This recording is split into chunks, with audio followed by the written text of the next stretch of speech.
नमस्कार प्यारे बच्चों, अपने बात कर रहे थे क्लास 12th बायोलॉजी की। और चैप्टर अपना पहला स्टार्ट किया था जो लास्ट अपनी 2 क्लास हुई उनके अंदर। और उसमें अब जो टॉपिक स्टार्ट किया था वो क्या था, अलैंगिक जनन का, एसेक्सुअल रिप्रोडक्शन का। ठीक है, इसमें कुछ विधियाँ थी अलैंगिक जनन की। जैसे अपने बात करते हैं विखंडन आती है। विखंडन में अगर हम बात करते हैं तो इसमें 2 विधियाँ आ जाती हैं। एक तो आती है द्विविखंडन, ठीक है, एक तो कौन सी थी, द्विविखंडन थी, और एक है बहुविखंडन। ये हमने देख ली थी द्विविखंडन क्या होती है और बहुविखंडन क्या है। दूसरी अपने पास जो विधि थी वो थी मुकुलन। मुकुलन या बडिंग इसको बोलते हैं, मुकुलन हमने देखी थी। तीसरी जो विधि अपने इसमें देखी थी वो देखेंगे, शायद अपने ये पढ़ी नहीं थी, ये पढ़ने वाले हैं आज इस क्लास में, जेम्यूल द्वारा। जेम्यूल कुछ नहीं होती, एक विशेष प्रकार की संरचना होती है गोलाकार। चौथी जो विधि है इसमें हमने दिखा था प्लाज्माटोमी। प्लाज्माटोमी, ठीक है, प्लाज्माटोमी। ये प्लाज्माटोमी अपने सिलेबस में नहीं है, ठीक है। वैसे अलैंगिक जनन की विधि है प्लाज्माटोमी, लेकिन प्लाज्माटोमी अपने सिलेबस में नहीं है तो इसको अपने नहीं पढ़ेंगे। इस प्लाज्माटोमी की जगह हम जो एक दूसरी विधि पढ़ने वाले हैं वो पढ़ने वाले हैं पुनरुद्ध भवन। पुनरुद्ध भवन, ठीक है। इस प्लाज्माटोमी की जगह अपने क्या पढ़ेंगे, पुनरुद्ध भवन। वैसे प्लाज्माटोमी भी क्या है, अलैंगिक जनन की विधि है जिसमें अर्धसूत्री विभाजन नहीं होता। बिना अर्धसूत्री विभाजन के केंद्र के विभाजन की नई कोशिका बन जाती है, लेकिन अपने सिलेबस में ये नहीं है तो प्लाज्माटोमी नहीं पढ़ेंगे। इस प्लाज्माटोमी की जगह अपना कौन सा मेथड पढ़ने वाले हैं, पुनरुद्ध भवन पढ़ेंगे, ठीक है। इसके बाद अपने पास 5 नंबर की जो विधि आती है इसके अंदर वो आती है बीजाणु निर्माण द्वारा। बीजाणु निर्माण द्वारा, ठीक है। वैसे तो अलैंगिक जनन की और भी काफ़ी विधियां हैं, लेकिन अपने जो सिलेबस में दी गई है उन्हीं विधियों के द्वारा अपने बात करने वाले, या उन्हीं विधियों के अपने बात करेंगे। जैसे अपने पास यहाँ पर विधि विखंडन अपने पढ़ ली थी, द्विविखंडन जिसमें, और बहुविखंडन इसके 2 प्रकार है वो भी पढ़ ली थी। मुकुलन भी हमने पढ़ ली थी। अब जो हमें विधि पढ़नी है वो हमें पढ़नी है पुनरुद्ध भवन, ठीक है, पुनरुद्ध भवन। तो अपने पास सॉरी, पहले 3 नंबर अपनी विधि पढ़ेंगे। 3 नंबर कौन सी है, ये है जेम्यूल द्वारा। जेम्यूल द्वारा, जेम्यूल द्वारा। अब जेम्यूल क्या होती है, जेम्यूल द्वारा जनन अपने किस प्रकार होगा उसकी अपने बात करेंगे।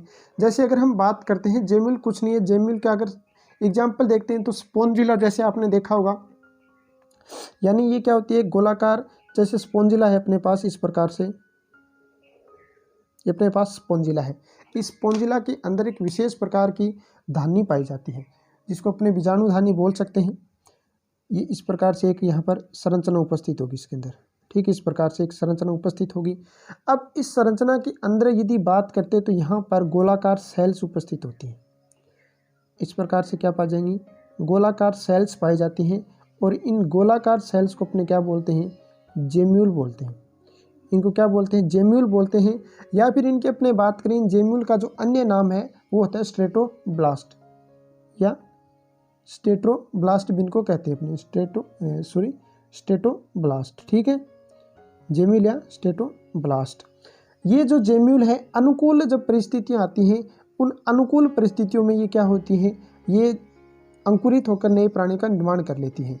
यानी अगर हम बात करते हैं, ये गोलाकार सेल्स का समूह है और इस गोलाकार सेल्स के समूह के द्वारा इनमें जन्म होता है, और इन गोलाकार समूह को अपने जेम्यूल कहते हैं। जब जीव की मृत्यु हो जाती है तो मृत्यु के पश्चात ये जो संरचना है जेम्यूल, ये बाहर आती हैं और अनुकूल वातावरण मिलते ही या नमी के संपर्क में आते ही विकसित हो जाते हैं और एक नए प्राणी का निर्माण कर लेती हैं। ये जो डायग्राम है अपने बुक के अंदर, आप डायग्राम इसको देखोगे तो अपने जो बुक है उसके अंदर फिगर 1.3 मिलेगा, ठीक है। 1.3 के अंदर ये फिगर है वो दय है। तो आप ये बढ़िया सा चित्र बना लेना बुक से देखकर, ठीक है बच्चों। अब देखो इसकी डेफिनेशन देखते हैं अपने जेम्यूल द्वारा क्या होता है। तो इनमें जनन एक विशेष प्रकार की, यानी जेम्यूल द्वारा अगर बात करते हैं तो इसमें जनन एक विशेष प्रकार की है। और कैसी है, गोलाकार है, विशेष प्रकार की गोलाकार सेल्स के समूह द्वारा होता है, सेल्स के समूह द्वारा होता है। और ये जो सेल्स का समूह है द्वारा होता है जिन्हें अपने क्या कहते हैं, जिन्हें जेम्यूल, या तो जेम्यूल बोल देंगे, जेम्यूल, या फिर इनको बोलते हैं अपने स्टेटोब्लास्ट कहते हैं, जिन्हें जेम्यूल या स्टेटोब्लास्ट कहते हैं। तो मैं कोशिश ये कर रहा हूँ कि साथ में अपने लिख रहे हैं, इस प्रकार से आप लिखो, साथ में नोट्स आपके बनते रहें, कहीं दूसरी जगह आपको नोट्स के लिए जाना ना पड़े, ठीक है। अब देखो अपने बात करते हैं, यहाँ तक देख लिया। जब जीव की मृत्यु हो जाती है, जब जीव की मृत्यु हो जाती है, मृत्यु हो जाती है, जीव की मृत्यु हो जाएगी। जीव की जब मृत्यु हो जाती है तो ये जो संरचनाएं हैं, ये संरचनाएं कौन सी, जेम्यूल, ठीक है। ये संरचनाएं यानी संरचनाएं कौन सी अपने पास, जेम्यूल। तो ये संरचनाएं कहाँ आएंगी, ये संरचनाएं अनुकूल परिस्थितियों के संपर्क में आने पर, ये संरचनाएं अनुकूल परिस्थितियों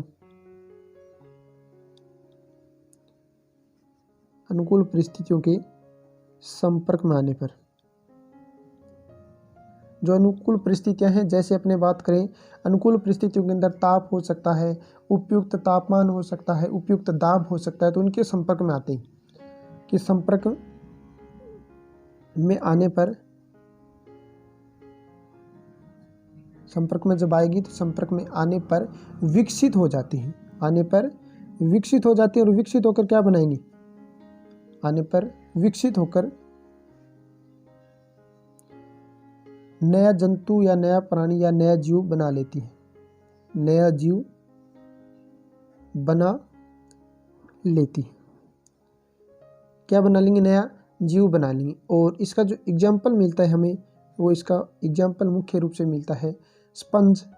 जैसे स्पंज के अंदर, स्पंज की अगर बात करें, स्पंज सामान्यतः पोरिफेरा के सदस्य होते हैं, और स्पंज में भी अगर हम बात करते हैं तो अपने पास कौन सा आता है, स्पोंजिला आता है, ठीक है। ये स्पोंजिला के अंदर इस प्रकार से जनन होता है।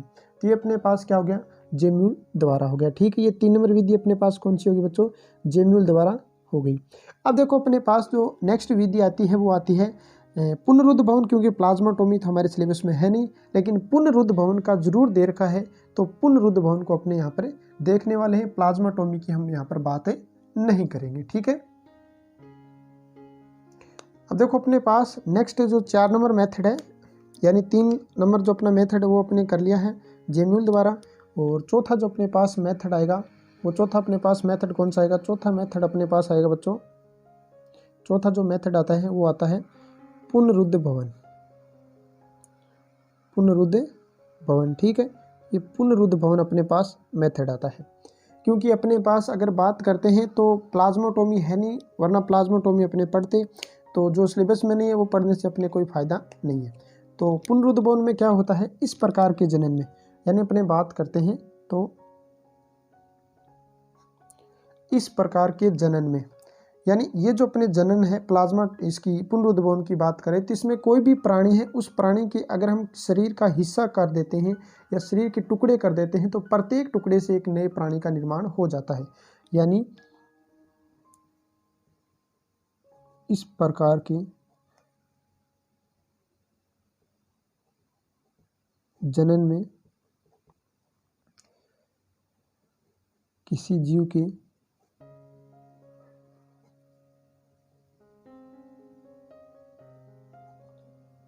शरीर के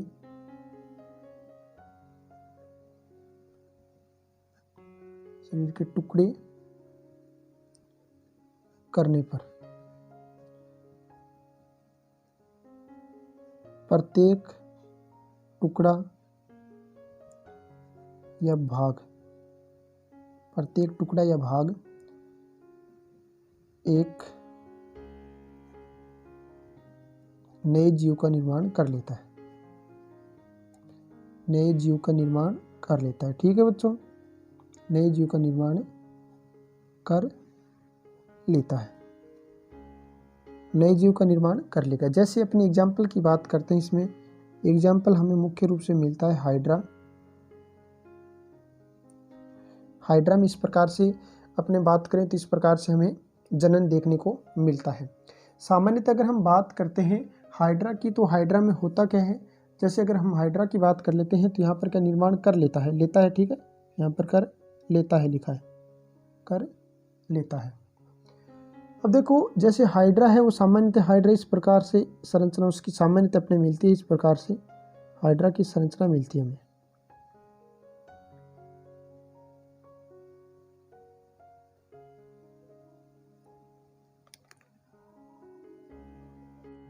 ये जो हाइड्रा है, इस हाइड्रा के अंदर क्या होगा, जैसे अपने सामान्यतः इसको इस प्रकार से बना लेते हैं ताकि अपने सही से सामान्यतः अपने थोड़ा आसान सा बना लेते हैं इसको इस प्रकार से।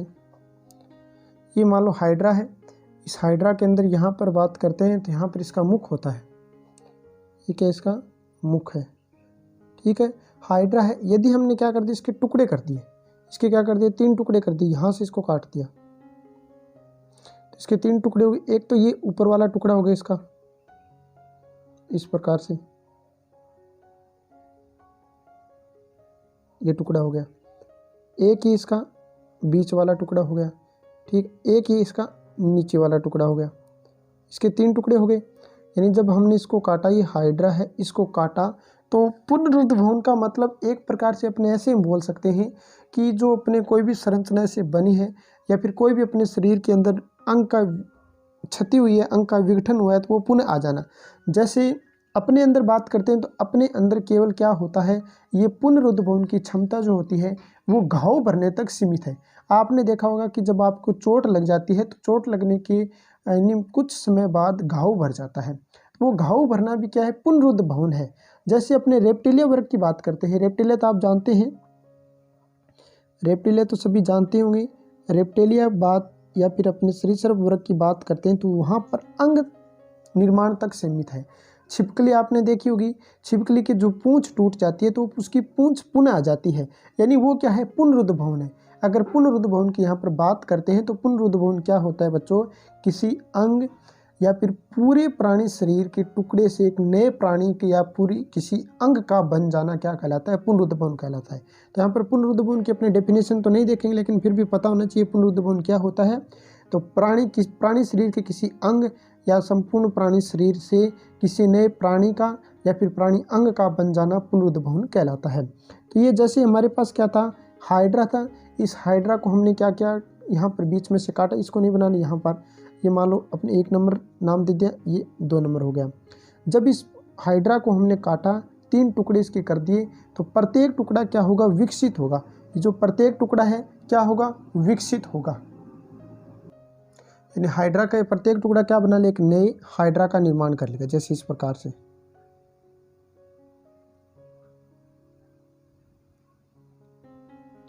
एक हाइड्रा बन गया। ये जो बीच वाला टुकड़ा है ये भी क्या करेगा, एक नए हाइड्रा का निर्माण कर लेगा इस प्रकार से, इसने भी निर्माण कर लिया। जो तीसरा टुकड़ा इसका, ये भी क्या करेगा, एक नए इस प्रकार से हाइड्रा का निर्माण कर लेगा, क्या कर लिया, इस प्रकार से हाइड्रा का निर्माण कर लिया। अब देखो हमने क्या किया, इसमें इसके टुकड़े किए हैं, तो प्रत्येक जो टुकड़ा है वो क्या कर रहा है, एक नए प्राणी का निर्माण कर रहा है या एक नए जीव का निर्माण कर रहा है। तो ये क्रिया क्या कहलाती है, ये क्रिया कहलाती है अपने पुनरुद्ध भवन। और इसका एग्जाम्पल हमारे पास क्या है, हाइड्रा। यानी इसमें क्या है, प्राणी शरीर के अपने क्या कर देते हैं, कोई भी टुकड़े कर देते हैं, प्राणी शरीर के टुकड़े हम क्या कर रहे हैं, प्राणी शरीर के टुकड़े तो कर रहे हैं। यानी ये जरूरी नहीं कि हम ही करें, ये किसी कारणवश से मान लो इसके प्राणी शरीर के टुकड़े हो जाते हैं, या जो हाइड्रा है इसके किसी कारण से टुकड़े हो जाते हैं, कोई भी कारण हो सकता है, किसी प्राणी से दूसरे जीव से ये रक्षा कर रहा हो या गमन कर रहा हो, उस समय हो जाए, तो कि किसी भी माध्यम से या किसी भी प्रकार से इसके टुकड़े हो जाते हैं, तो जो प्रत्येक टुकड़ा है, यानी जो प्रत्येक टुकड़ा है, ये जो प्रत्येक टुकड़ा क्या कर लेगा, एक नए प्राणी का निर्माण कर लेगा, एक नए हाइड्रा का निर्माण कर लेगा, नए हाइड्रा का निर्माण कर लेता है, ठीक है, निर्माण कर लेता है। ये जो क्रिया है, ये क्रिया क्या कहलाती है, ये क्रिया कहलाती है अपने पुनरुद्ध भवन, ठीक है। अब देखो पुनरुद्ध भवन की डेफिनेशन मैंने बात की थी, स्टार्ट में बता दी आपको। अब ये अपने समझ भी चुके हैं किस प्रकार ये पुनरुद्ध भवन की क्रिया होती है। इसमें एग्जाम्पल जो मिलते हैं वो अपने मिलते हैं हाइड्रा का। अगर हम बात करें मेमेलिया वर्ग के अंदर, हम कौन से वर्ग में आ रहे हैं? मेमेलिया वर्ग में। मेमेलिया वर्ग में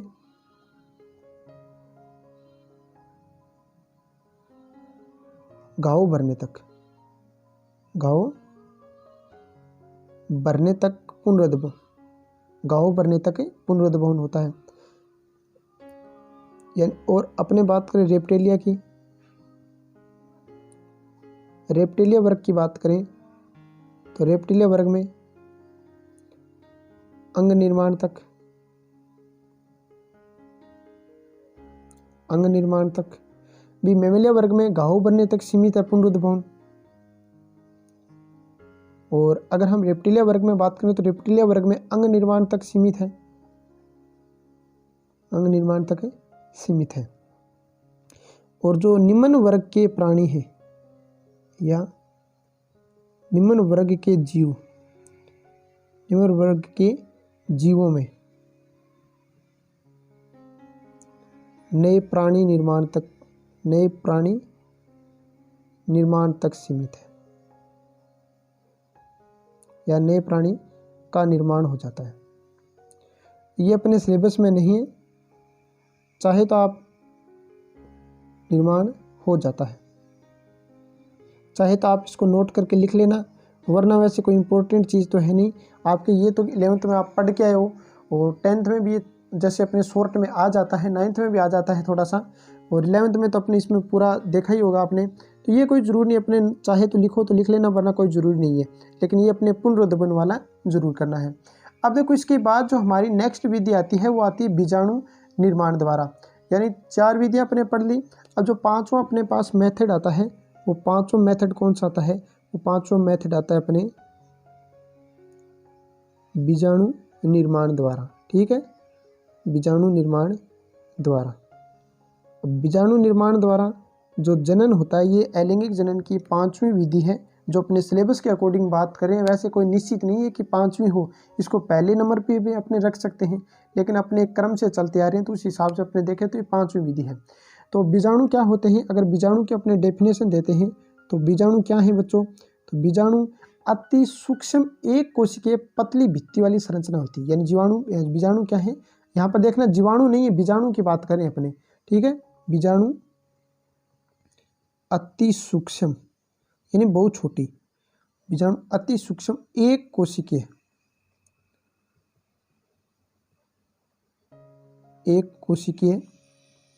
पतली भित्ति वाली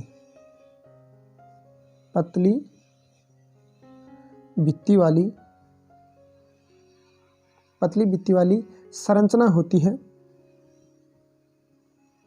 पतली भित्ति वाली संरचना होती है जो अंकुरित होकर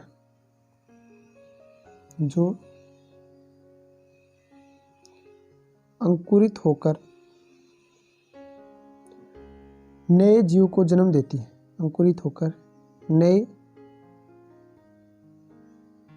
जीव को जन्म देती है। नए जीव को जन्म देती है, या फिर अपने कह सकते हैं नए जीव का निर्माण करती है। ठीक है, बीजाणु क्या है? सबसे पहले बीजाणु के अपने डेफिनेशन की बात करें तो बीजाणु अति सूक्ष्म यानी बहुत छोटी है, एक कोशिकीय संरचना है, पतली भित्ति वाली है, और ये जब अंकुरित होगी, अंकुरित होकर नए जीव को क्या कर देती है? जन्म दे देती है, या नए जीव का निर्माण कर लेती है। ठीक है, अब बीजाणु निर्माण की यहाँ तक। अब देखो ये होता किस में है? सामान्यतः ये कवकों में होगा, शैवालों में होगा, प्रोटिस्टा में होगा, मोनेरा समूह के सदस्यों में इस प्रकार से जनन होता है। और इसकी अगर हम बात करते हैं तो ये 2 प्रकार की हो सकते हैं। एक तो ऐसे हो सकते हैं जो चल सकती हो, एक ऐसे हैं जो चल नहीं सकती हो। तो दोनों की भी अपने बात करेंगे अभी। यानी बीजाणु निर्माण होगा किसमें? अगर हम बात करें बीजाणु निर्माण किसमें होगा, तो अपने देखते हैं बीजाणु का जो निर्माण होता है ये किसमें होता है। तो बीजाणु निर्माण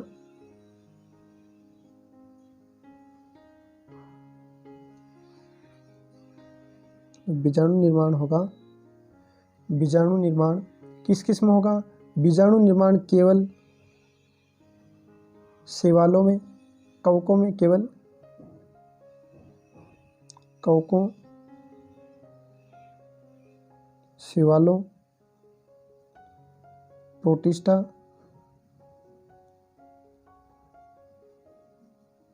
एवं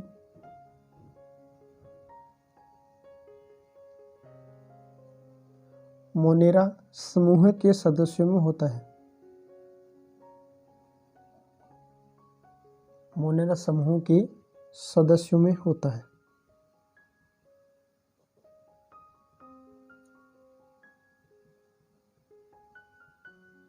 मोनेरा समूह के सदस्यों में होता है। ठीक है, अब देखो अपने एक चीज़ यहाँ पर इम्पोर्टेंट और आती है, बीजाणु भी कितने प्रकार के होते हैं। बीजाणु दो प्रकार के होंगे, एक तो जो गतिशील हो और एक ऐसे जिनमें गति नहीं होती। तो अपने बात करते हैं बीजाणु के प्रकार। बीजाणु के प्रकार, तो गतिशीलता के आधार पर बीजाणु दो प्रकार के होते हैं। गतिशीलता के आधार पर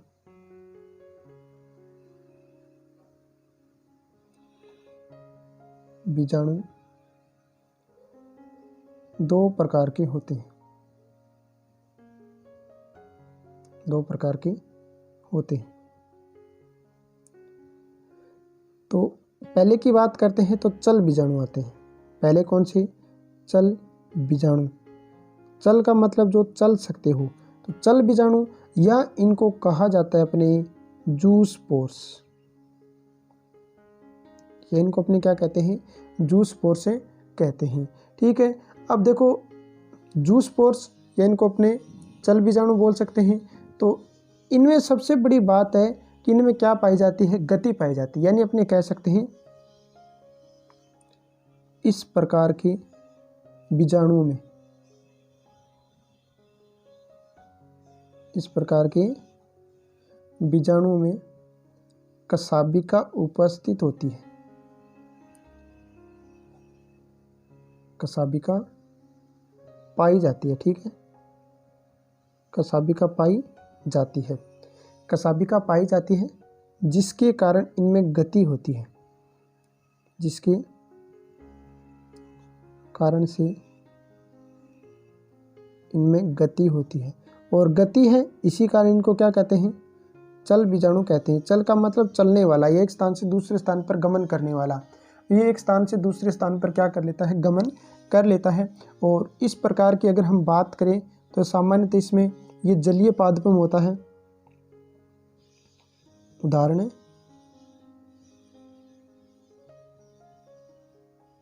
जलीय पादप, जैसे क्लेमाइडोमोनास, क्लेमाइडोमोनास,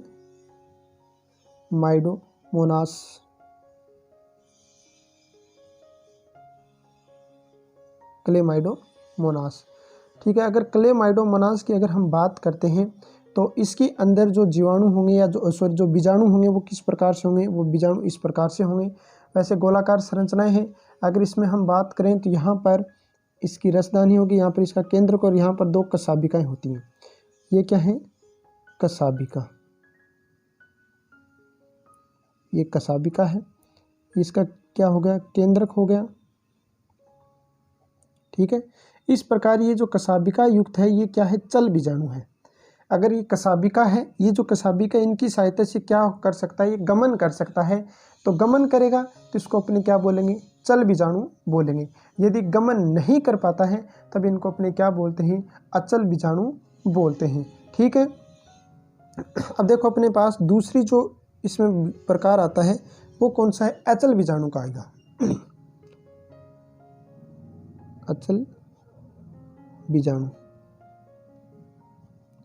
अचल बीजाणु की अगर हम बात करते हैं तो अचल बीजाणु में क्या होगा? इनमें कसाबिका अनुपस्थित होती है। तो कसाबिका अनुपस्थित होगी तो अपने क्या बोलेंगे? कसाबिका नहीं है। तो कसाबिका नहीं है तो इनको की गति नहीं होगी, क्योंकि कसाबिका के कारण क्या हो रही है? गति हो रही है। जब कसाबिका ही नहीं है, गति करने वाला जो अंग ही नहीं है, तो गति इसके अंदर संभव नहीं होगी। ठीक है, अचल बीजाणु की बात करें तो इस प्रकार के बीजाणुओं में, इस प्रकार के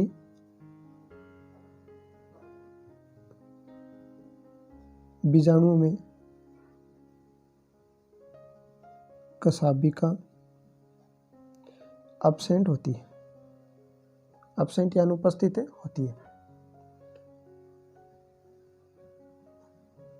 है जिसके कारण इनमें गति संभव नहीं होती,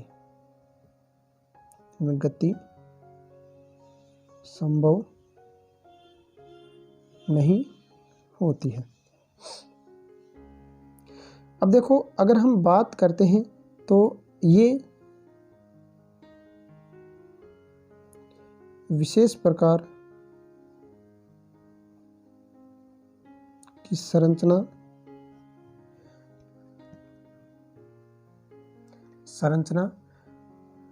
कोनिडिया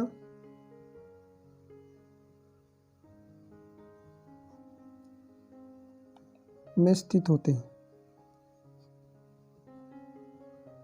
कोनिडिया में स्थित होते हैं। अब देखो, इनमें गति नहीं होगी और गति है नहीं, लेकिन क्या होगा, फिर भी ये क्या होंगे, किसी माध्यम से एक स्थान से दूसरे स्थान पर गमन करने में सक्षम होते हैं। या फिर अपने सामान्यतः बात करें तो जैसे अपने बात करें पेनिसिलियम के अंदर, तो पेनिसिलियम के अंदर इस प्रकार से छोटी छोटी गांठें जैसी संरचना बन जाती है जिनको कोनिडिया बोलते हैं। और कोनिडिया के अंदर जो बीजाणु होते हैं वो कैसे होंगे, अचल बीजाणु होते हैं। जैसे अगर हम बात करते हैं एक पेनिसिलियम की एग्जाम्पल की बात करें तो एग्जाम्पल इसका मिलता है हमें पेनिसिलियम।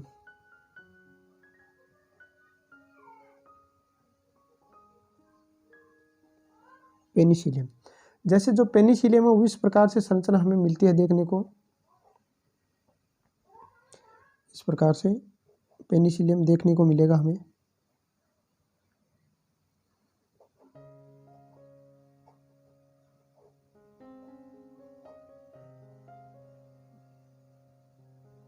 और इस पेनिसिलियम के ऊपर यहाँ पर इस प्रकार से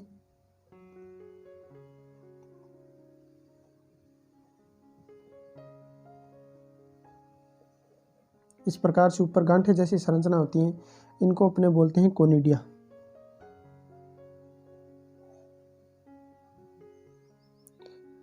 कोनिडिया भी, कोनिडिया क्या है, अचल बीजाणु ही है एक प्रकार से अपने कह सकते हैं। यानी एक विशेष प्रकार की संरचना से निर्मित होती है, संरचना होती है जिनको अपने कोनिडिया भी बोलते हैं, अचल बीजाणु भी बोलते हैं। और इसका जो एग्जाम्पल है वो कौन सा, सॉरी, पेनिसिलम या फिर पेनिसिलम भी लिखा हुआ मिलता है आपको,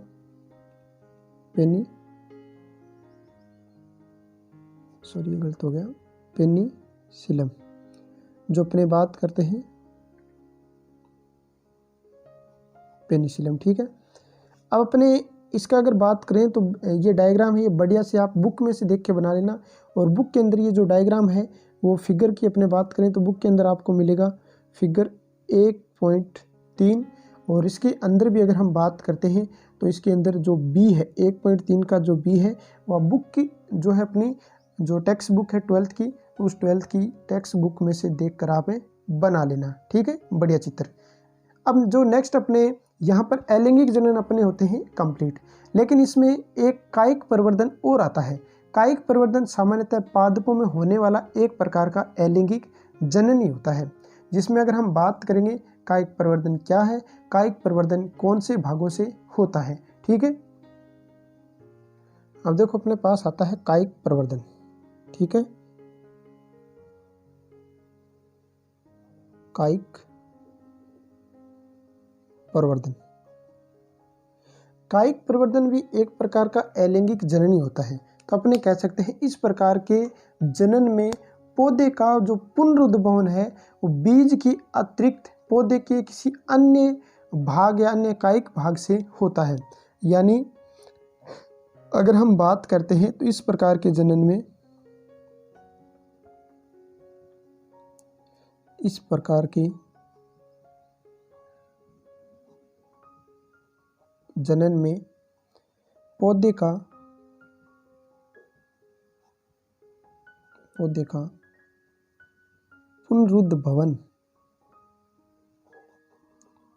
पुनरुद्भवन या निर्माण या जनन, पुनरुद्भवन, निर्माण या जनन बीज के अतिरिक्त, किसके अतिरिक्त? बीज के अतिरिक्त पौधे के अन्य किसी भी भाग से होता है। बीज के अतिरिक्त पौधे के अन्य किसी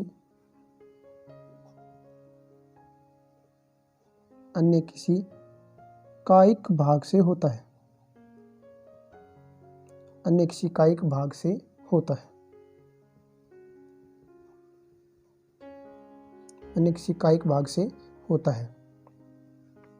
अब देखो यहाँ पर अगर हम बात करते हैं, दो भाग हो गए ना, एक हो गया कायिक भाग। देखो कायिक भाग कौन सा होता है? अगर हम कायिक भाग की बात करते हैं या कायिक जनन की बात करते हैं तो पत्तियां हो गई, पत्तियां, तना, जड़, इनसे यदि जनन हो रहा है तो वो क्या कहलाएगा? कायिक प्रवर्धन या कायिक जनन कहलाएगा। ठीक है, ये ध्यान चल गया आपको। कायिक भाग कौन से हैं? पत्तियां हो सकती हैं, तना हो सकता है, जड़ से जब यदि जनन हो तो वो क्या कहलाता है? कायिक प्रवर्धन कहलाता है। लेकिन यदि हम बात करें जनन अंग या लैंगिक जनन, तो इसमें यदि पुष्प है, ये लैंगिक अंग या लैंगिक भाग कौन सा होता है? इसका पुष्प होता है। और पुष्प के अंदर जब निषेचन होगा तो निषेचन के फलस्वरूप क्या बनेगा? तो बीज बनेगा। तो बीज के द्वारा जो जनन होगा वो कैसा होगा? लैंगिक जनन होगा। लैंगिक जनन होगा। ठीक है, ध्यान रखना। कायिक भाग कौन से होते हैं? पादप के पत्तियां, तना, जड़ होता है। यदि इनसे जनन हो रहा है तो वो कायिक जनन या कायिक प्रवर्धन है। यदि जनन किससे हो रहा है? जनन पुष्प, बीज या फिर इसके जो बीज है या इस बीज से जब अंकुरित होकर नया पादप बनेगा तो वह लैंगिक जनन ही माना जाता है। ठीक है, अब देखो एक आता है प्रवर्ध शब्द आते हैं अपने पास। ये प्रवर्ध शब्द आता है अपने पास, ये ध्यान रखना। प्रवर्ध, प्रवर्ध यानी प्रवर्ध क्या है? अगर हम बात करते हैं प्रवर्ध की तो कायिक जनन में उपयोगी पादप जो भाग है वो प्रवर्ध कहलाता है। यदि हम बात करें प्रवर्ध की तो प्रवर्ध के जो हमें एग्जाम्पल मिलते हैं या फिर बात करें प्रवर्ध है कौन से, जैसे पत्तियां हो गई, पत्तियां, तना या फिर मूल, ये इसको अपने जड़ भी बोलते हैं, मूल या जड़। तो ये क्या है? एक प्रकार से प्रवर्ध है, यानी ये उपयोगी पादप भाग हैं जिनसे अपने क्या होता है? जनन होता है, यही ये भाग जनन में भाग लेते हैं। ठीक है, अब देखो नेक्स्ट जो हम पढ़ेंगे वो पढ़ेंगे कायिक जनन निम्न भागों से होता है, या कायिक जनन के जो भाग हैं, पादप के कौन से भाग हैं जिनसे कायिक जनन होता है। तो अपने कह सकते हैं नेक्स्ट अपने पढ़ेंगे कायिक जनन, या इसको अपने कायिक प्रवर्धन भी बोलते हैं, या क्या बोलते हैं इसको? कायिक प्रवर्धन भी बोलते हैं। तो कायिक जनन या कायिक प्रवर्धन पादप के निम्न भागों से होता है, निम्न भागों से होता है। एक आता है हमारे पास तनों द्वारा, कौन सा? तनों द्वारा। भी तनों द्वारा भी कायिक प्रवर्धन होगा। अब तनों द्वारा अगर हम बात करते हैं तो तने कई प्रकार के होते हैं। वैसे अगर हम देखें तो तने मुख्य रूप से 3 प्रकार के होते हैं, जिसमें एक प्रकार के जो तने आते हैं वो वायवीय होते हैं, एक होते हैं भूमिगत तने और एक होते हैं अर्धवायवीय तने। ये तीनों प्रकार के तने हैं वो आप 11th क्लास के अंदर पढ़ के आए हैं। यानी एक तो कैसे तने हैं? वायवीय तने हैं,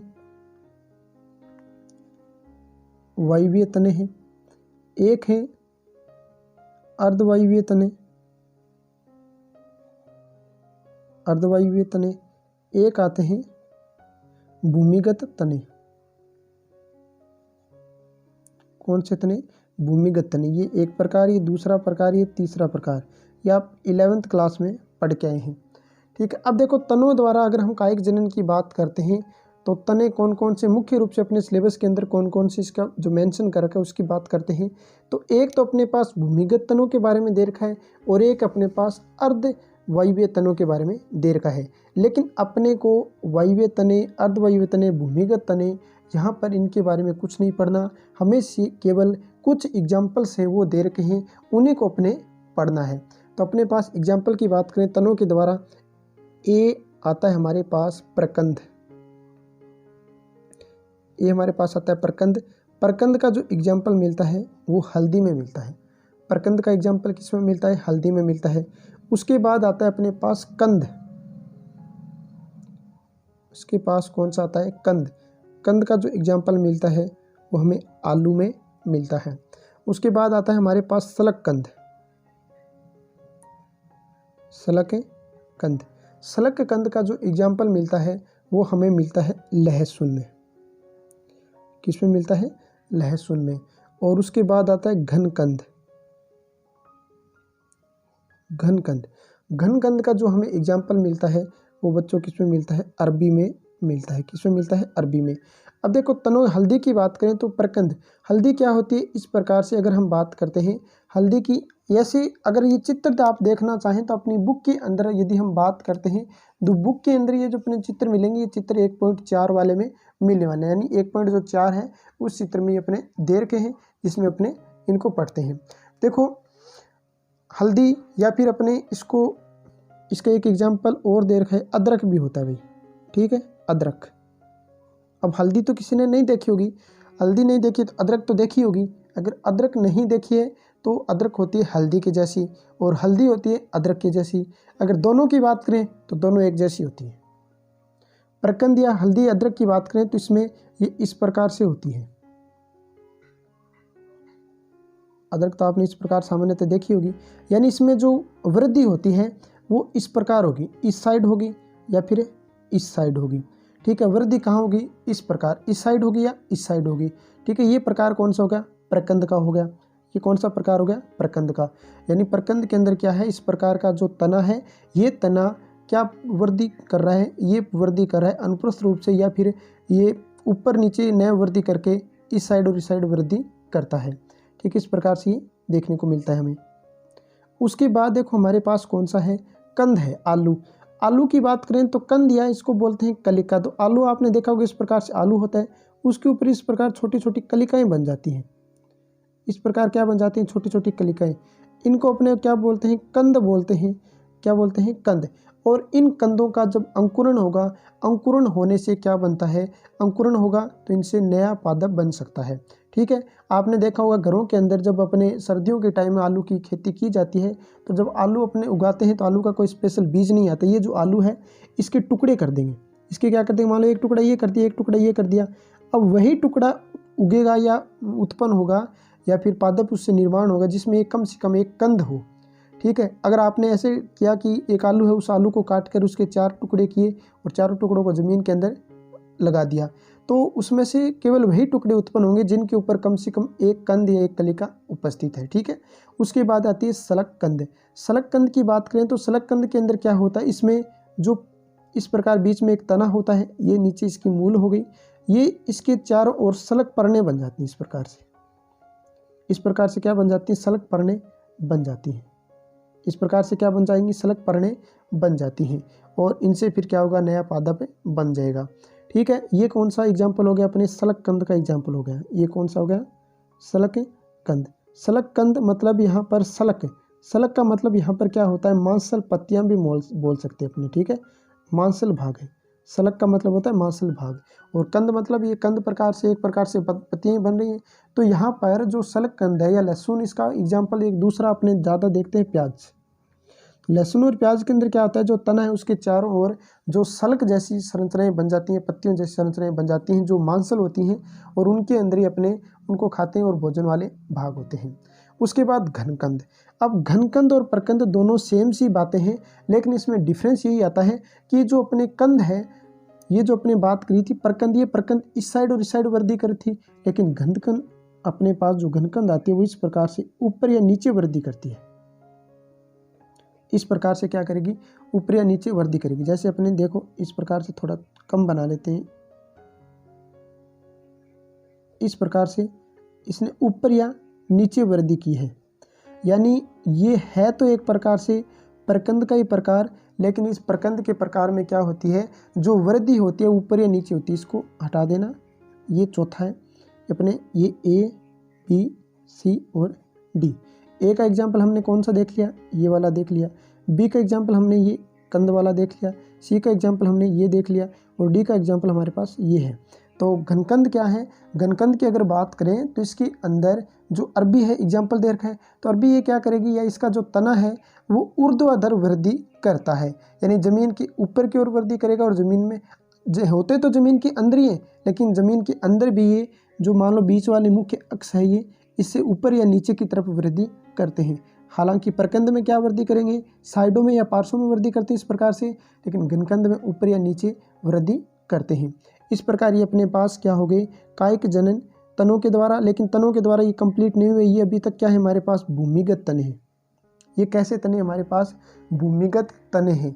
इसके अतिरिक्त हमारे पास जो एग्जाम्पल मिलते हैं या फिर अपने बुक के अंदर जो दे रखे हैं वो दे रखे हैं ऊपरी भूस्थारी, अंतः भूस्थारी, भूस्थारी और भूस्थारिका। वो बच्चों पढ़ेंगे अपनी नेक्स्ट डे क्लास में। यहाँ तक कोई दिक्कत हो तो आप कमेंट करके हमें बता सकते हैं, या फिर जो कॉन्टैक्ट नंबर है,